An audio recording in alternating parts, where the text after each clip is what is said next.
y'Abakatoliki Mwoyo Mutukuvu n'abalala tebabikkirizaamu. Ale church yali tebimanyi. Ne roho ya Maama Maria yali teriiwo kuba Maria ate era y'omu kuba aleeta ennyo confusion mu ale church nga yayagala okubeera omukulembeze maama wa Yesu era yayagalako okugitwalamuko walingawo era obu Maria ng'ayagala ekintu bakimuwa kikwateko nga influence ye nnene nnyo ng'abantu ate bagamba se ba Petero ng'ate bo bagamba nti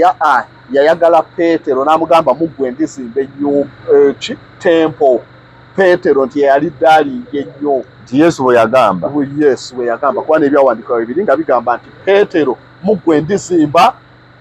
kati nga maama wa Yesu yagamba atya yayagala oli omwana wange omwana wuwe maama tayinza kulekebwa so naye yali lwakuba yafa mangu teyawangaala nnyo so ne biggwa ebyo byonna bya so kaakati waayita kanso y'e Nisiya ne balyoka bakola bingi ebyo byonna abantu abasinga baba bagamba mbu kanso y'e Nisiya ye yasalawo ebitabo ebirina okuba mu Bayibuli naye nga si kituufu teri likodi zonna zojja kufuna zikulaga nti mu byateesebwako mwalimu n'ekyaki kuba baŋŋamba nange nyina gwe nali nnyumiza ku bintu bya kanso ya Nisiya naŋŋamba nedda kanso y'e Nisiya teyakyusa kintu n'eki baali mu kwasembulinga bitabo alimba era bo tebalina kye baawandiika alimba teyabimanya omanya kanso y'e Nisiya ekyakiisa yali kukola doctrine za Kristaayo na kukaanya ku bintu ebimu ebiremeseza Abakristaayo bonna okubeera awamu okussa ekimu ya status ya Yesu mwana wa Katonda oba Katonda ng'awo wali debate etegambika awo okuzuukira n'ebirala kuba mulimu n'ebitabo ebimu ebikulaga nti ate Yesu yadduka tebaamukomerera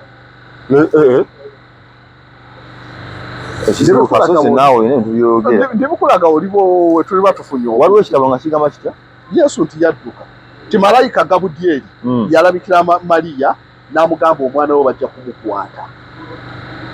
era baagenda okutuuka okumukwata Yesu n'atema nti Yuda Isikaliyooti ye yayambala enfaanana ya Yesu era yaddayo baaposo we beebakira nti awo Yesu we yaddukira wano tusoma mu nnimiro ya Gesemaani ng'abaki badisaipo beebase nti awo mu kwebaka Yesu yali yategeddera nti bajja mukomerera Yesu we yaddukira n'atema era bakulaga nti Yesu yagenda n'abuulira yasigala akyabuulira era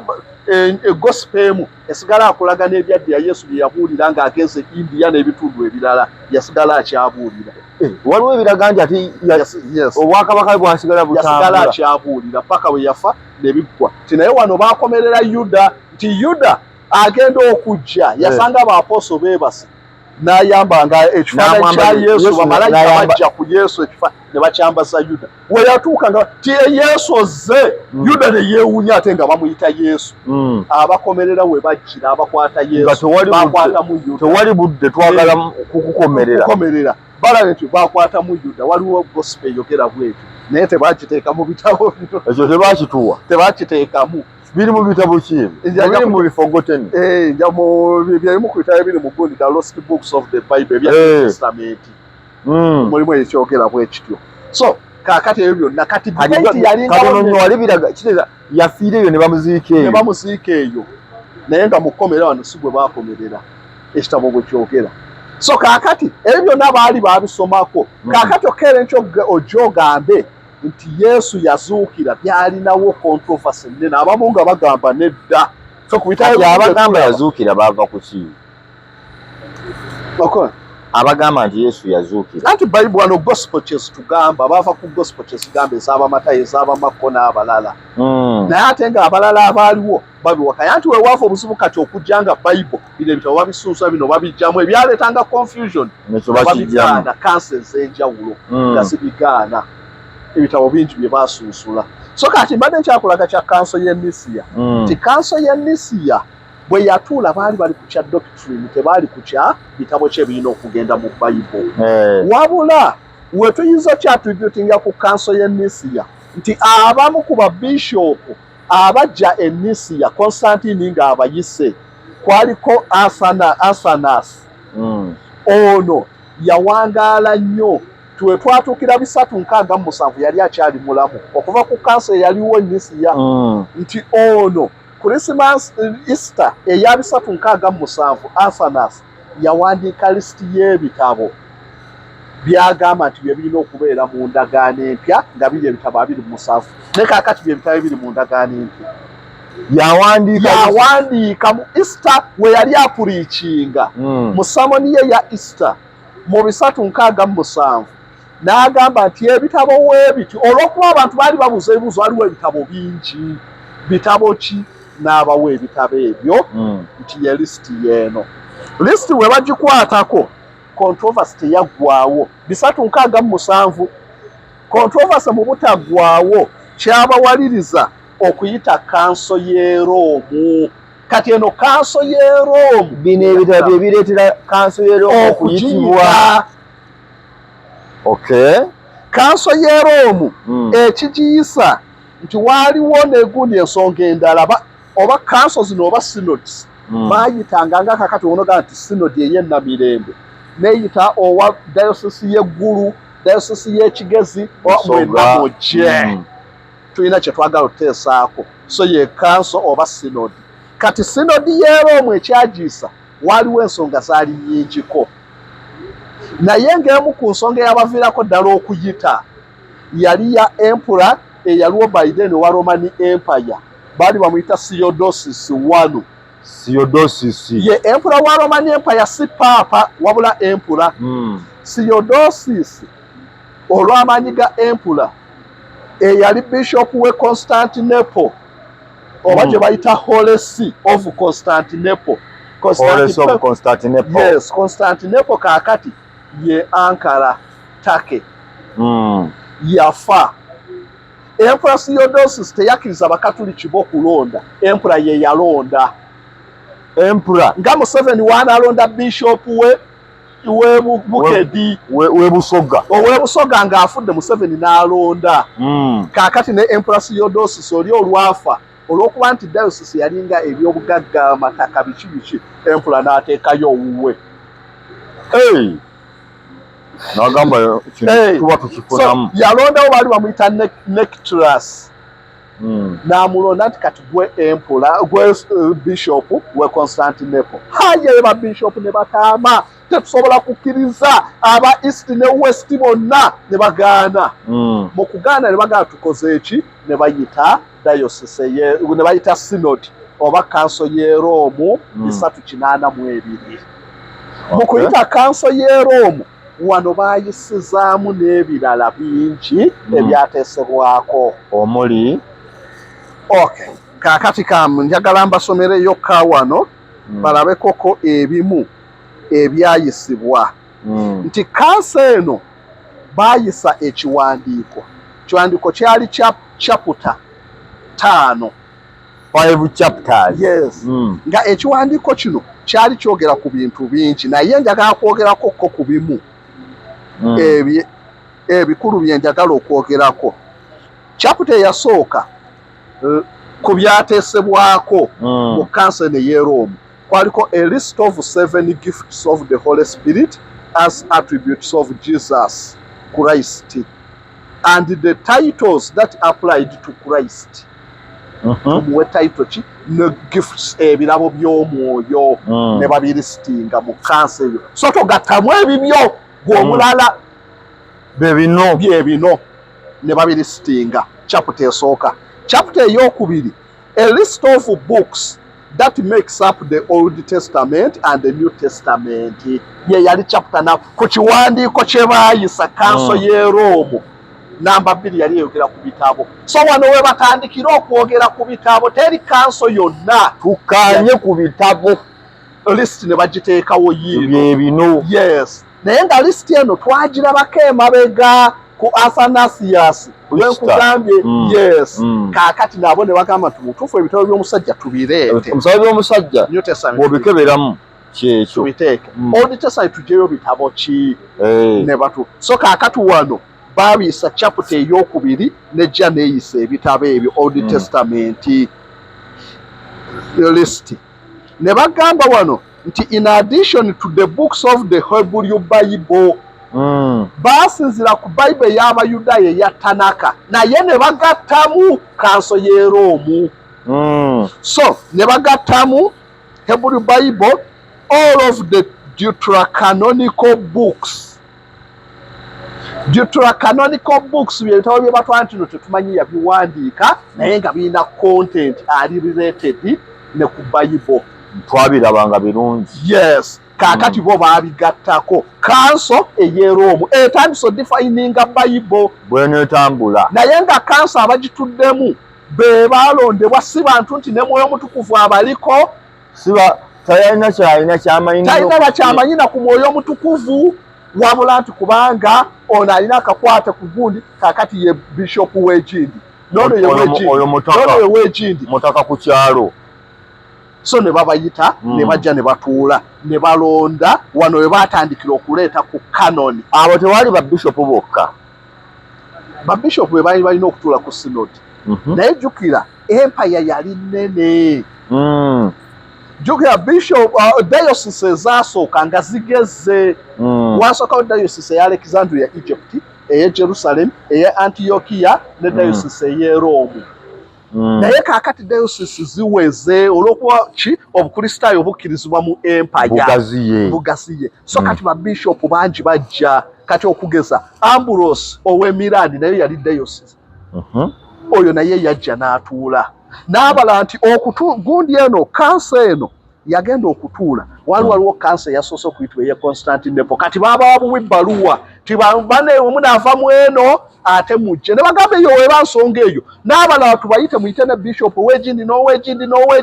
bajje tukikwatire wamu ne bajja batuula. So mu kutuula ne bayisa bino wano we watandikira obukakafu era okumanya nti wano we batandikira okwogera ku kye bayita gundi canons eza Bible. Wayisibwawo n'ekiwandiiko kye tujja okulaba Papa gundi Gelasius yayisa ekiwandiiko kimanyikiddwa nga Doctrinium Gelasiasis, Doctrine ya Gelasius. Eyo we baayisiza ebitabo byonna. Olwo baali balonda dda Papa. Bapapa nga baaliwo okugambya n'eno kansa ye Rome Papa Damasius asooka ye yagiyita Papa. Era ne bayisaawo ebitabo byonna bye tugoberera kaakati biri mu kye bayita Damasius list ya Papa Damasius gye yawandiika by'ebitabo byonna. Tebyava eri nali manyi byava eri Yesu bapooso. Ate nze nkulaze yo lyajja kujja atubuulire nti Yesu Mwoyo Mutukuvu yabalinnyirako wa ne batandika olonda ebitabo. Ate bo bali kye bagamba nti ebitabo bino byalondebwa bano bakola just kugatta kye tuyita collection of books. Naye nga byo bitabo tukkaanya byali byabali bapooso. Nedda si bapooso n'abawandiisi ab'enjawulo. Kale kaakati nja kulaganga New Testament. Pawulo teyali disciple najja n'afuuka apooso n'awandiika. So ebitabo baali bangi abaawandiika. Wotula gospel yo gospel ng'eya Nikodemu. Ne Nikodemu yawandiika. Eriyo gospels endala ez'aba James muganda wa Yesu bawandiika ate zirina content atagambika. So ebitabo byali bingi abaawandiikanga wabula bano b'omulimu ogwabwe gwali gwakusunsamu kino tukigaanyi tebaawandiikako birala wabula baasunsulamu ebyo ebingi ebiriwo n'okubagana empawo ku byawandiikibwa ne bavaamu n'ebimu ebirala bye beekanga obwekansi nga bizze luvannyuma nti ate abaasooka tetwabiraba tukireke ebitabo bingi kuba neetandika okuyitira mu bitabo wano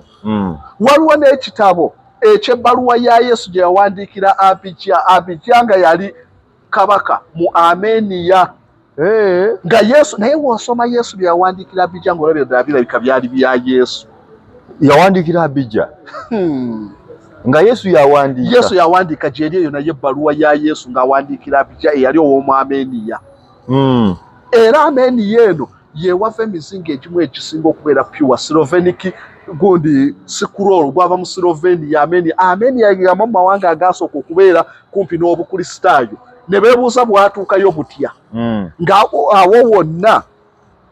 waliwo Muslim Empire ne wabeerawo ki n'ogenda okubyanga waliyo bayina ebyafaayo bingi nnyo ku Yesu ne Christianity ne beebuuza ani yababuulira so kaakati wano kisuubirwa abaababuulira nti Yesu bwe yasooka ng'atandika minisitule yasooka n'atuma abayigiriza 72 7 we baagenda ne babuulira ne batakomawo abalala ne bayitirayo n'alyoka addamu n'alonda 12 so kisuubirwa nti abo 72 abamu be baabuulira mu Armenia ne bamanya ku Yesu era omu kabaka oyo yawandiika bulungi ng'amunnyonnyola nti nawulidde ebyamagero ebiki byokola ng'alina knowledge ku Yesu ekyo nakyo kitabo kye kiri mu New Testament baluwa ya Yesu gyeri eriyo gospel ezaba Peter fe tumanyi baluwa Petero naye eriyo ne gospel ya Petero ogana otya gospel ya Petero bagigaanamu terimu mu Bayibuli Petero yali yagamba ki bingi biba byetaaga bwetazi ne tutandika ne tubigira ne tutandika kubitunulako kimu ku kimu naye njagala tugenda obitunulako ng'abantu bamaze okutegeera kanoni kyeki teri agenda kwekwasa mwoyo mutukuvu kanoni tewaliwo mwoyo mutukuvu ekintu kye beekwasa kimu kyokka nti byali inspired by the Holy Spirit yengeri emuko tino kaakati okulonda ebitabo no bali okulonda ntino bino bitabo webikyetaaga kubeera inspired nga baako wabula okudevelopinga canon kyava muki negotiation na bargaining tibane muleke tumale gakiteekamu neddanze ekiganye naga nti olwakino nakino nti nate kiina biri byekyo nti kale katukireke ne bakireka tewaliwo then ekirala kyava ku order bye byakola canon tuwe baamala nja kulaga council eye kasegi tuwe baamala okuyisa kansa ye hipo ne kasegi hipo wano mu Afrika bwe baamala okuyisa wano ebitabo amakyaki gonna agaali gafugibwa Holy See oba obwa Papa gaali galina okwendosingako nti tubikkiriza kati gezo obigaa so okukkiriza kanoni abalala bafoosinga okubikkiriza kyaki ezaagaana kanso ye Trent neteekawo nekye bayita gundi herase kyekyakiriza buli muntu neyalinga awakana byonna alina byawakanya n'abifaako herase kitegeeza okupuliikinga ekirawukana ku doctrine yateekerwawo era herase penalty yaayo kukwokya ng'oli mulamu nga bw'obuulira ebitali bano bakkaanyaako ku bye baasazewo ekitabo kyenalaba kigamba era Yesu herase baakwokerangawo baakutwalanga mu inquisition kooti y'obukatuliki nga naye inquisition kiringa wonoddira endiga nebeera mu kooti y'empologoma omusege engo inquisition bwe yabanga tewagendangayo n'ovaayo wavangayo oli mufu so kaakati abantu baabafuga obutapuliikinga byawukana ku bye baalonda nga bayita mu kubatiisa herase nkufunye eyo ye kanso so kaakati mbadde nkyakulaga nti abasajja bano ne balyoka bateekawo ebitabo ne bagamba Deuterocanonical nabyo tubigasseemu nga muno mwe muli ekitabo ekya Baluki oyo namwogeddeko ne mubeeramu ekitabo yennaku nnyonnyoleko Solomon's Wisdom ekitabo kya Judith ekitabo kya Makabeewo kanso ye Roomu yeyakkiriza ne babigattako so Judith mwali mu Bible ey'Abakatuliki mwali ey'Abaprotestant taliimu kuba eno kanso esetinga okusinza ku musingi gw'Obukatuliki King James bwe yava mu Bukatuliki ye n'agamba nze mbiwakanya ye n'abigaana so nkulaze nti chapter ey'okubiri yali eyogera ku ekyo then kaakati chapter ey'okusatu mu kanso yeero mu ki kye baateesaako in short endorsement of supremacy of the Bishop of Rome kanso yeero mu ye yateekawo nti Bishop w'e Rome asinga ababishop abalala bonna asinga abalala bonna era yali kanso ye yatuula abantu benkana nga Bishop wa Alexandria owe Antiochia n'owe Yerusalemu benkanankana n'owe Uganda kaakati eno yo neeteekawo ti Bishop w'e Rome yalina supremacy over other bishops asukulume era n'ekitebe ky'obwapapa olwo kiteekebwa e Rome ewatula Bishop w'e Rome ekitebe ky'obwapapa kitandika kitya anti okuteeka nti n'obwapapa alina kubeera Rome kuba abalala baawakanyako waliwo wabeerawo bapaapa ba mirundi ebiri n'ebitebe bya mirundi ebyo ekimu nga kiri France ekirala nga kiri Rome ekimu nga kiri Avignon France ekirala Rome byaliwo ebyo byonna naye wano wo bakisiringa nti bishop owewa asinga kubana chovala we bakulonda ne obo badde bishop eno ofuka pa balina kuleeta Rome kubanga we Rome asinga kuba bishop bino byonna byava ku council yachi ye Rome bishop of Rome over other bishop citing the authority of Peter Petero so Petero ntino okwa yafiira Rome n'ebirala byonna so kakati bishop eyo yali chapter number 3 number 4 okay nti a list of writings that are to be received the decrees of the first ecumenical council wano just be ecumenical council the council ezalinga zitulwako ba bishop byesayisa namba nyanga nayo balina okubyendose nga naye namba 5 gyenjagala kyekikulu wano ku kyetuliko a list of writings that are not to be received eriwa nakugambye ntino yalina chapters mu kiwandiko kye bayisa council era mu kya chapters 5 kakati ey'okutaano yenkulu nti wano bakulaga nti a list of writings that are not to be received mu quotes not to be received by many early Christians kye bayita apocalypses so kakati wano bakulaga ebitabo ebiyina okutwalibwa mu list ze baagaana ebitabo ebya New Testament wali bakulaza ebya Old Testament kati New Testament waliwo ebitabo bye baagaana bino tebirina kujja ebiyina era tebirina kubeera received tebirina kifo wano webiri naye tubiganye tebirina kifo wano si Mwoyo Omutukuvu wabula bayisiza buyisa dikuri nti mwenna temugeza okubisoma tewali Mwoyo Omutukuvu bitabo ki mulimu ebikolwa bya Andrew yemu ku disciple ba Yesu yawandika naye ebikolwa bya Andrew bamuwandikako bye yakolanga ye ebyo babigaana temugeza kisoma ebikolwa bya Thomas ebikolwa bya Peter bakizaamu bikolwa bya Acts of Apostles naye ebikolwa bya bano buli omu bye yakola babigaana nga babidetailinga gyebiri babiwandiikako ne bagoba the Gospel of Matthias Matiya eyadda mu kya gundi Yuda Iskariyoti naye enjiri ye bagigaana temugiteekamu tetwagala Gospel of James yali muganda wa Yesu ono James yawa details oba teyali musanyufu eri Yesu ng'alina byayogeranga ebitanyuma anti yawandiika facts nyingi ate zikuba yawandiika nti no Mariyamu ne Yosefu babatwala ne mu kooti nga Mariyamu afunye olubuto mu gospel eno tebabiwandiika James yagala babatwala mu kooti bagwoze yakunnyonnyola kiki ekyakuba ye yali mukulu okusinga Yesu okusinga Yesu yes yamanya bulungi n'akalulu we baakakuba okutuuka okuwa Joseph Mariyamu baakuba kalulu Joseph n'agaana sitwala kaana katonze neekadiyidde eyaliwo high priest n'alyoka ajja n'amusomera kola ne Dasani we baajeema ettaka ne lyasama ne Joseph n'atya n'atwala Mariyamu biri mu gospel ya James n'abaana akunnyonnyola nti yatwala emyaka 4 nga tali waka Yosefu yali muzimbi yagenda n'azimba n'alekawo Mariyamu yagenda okudda nga Mariyamu ali lubuto lwe lwa Katonda Mariyamu n'amala tekyali direct nti lwali lwa Katonda okusinza ku James we yakomawo Yosefu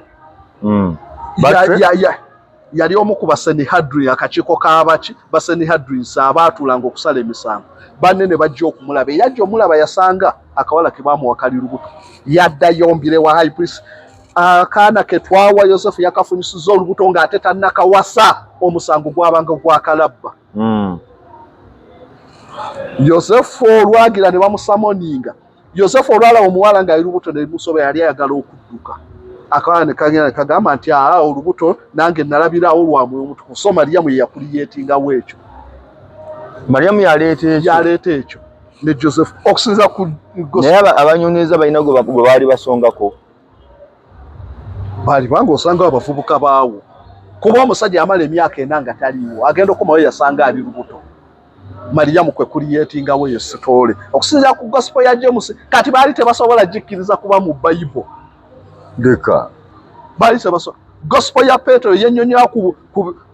obulamu bwa Yesu twamulaba nga bamuzaala twadde omulaba ng'ayimiridde mu tempo tewaliwo bye yakola nudini nga twakolako ng'oli kaana kato bakuzadde ne tudde okulaba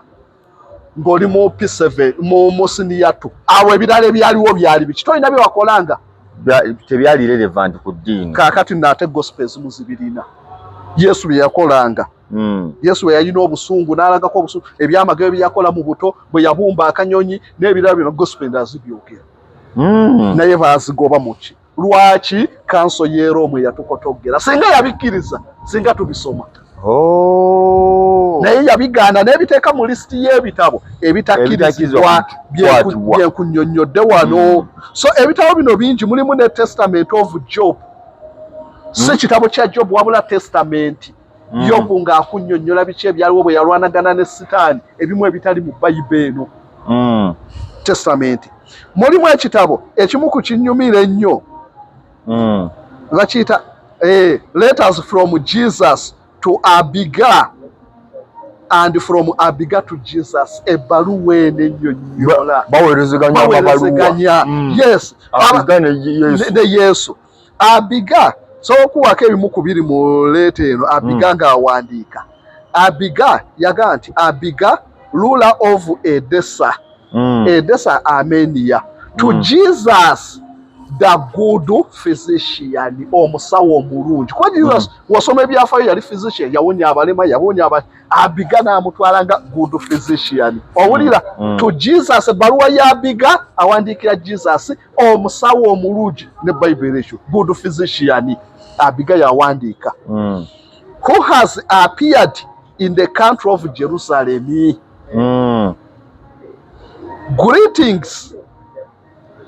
greetings amubuuzaako I have heard the reports of you and of your chores as performed by you Yesu teyakola ebyamagero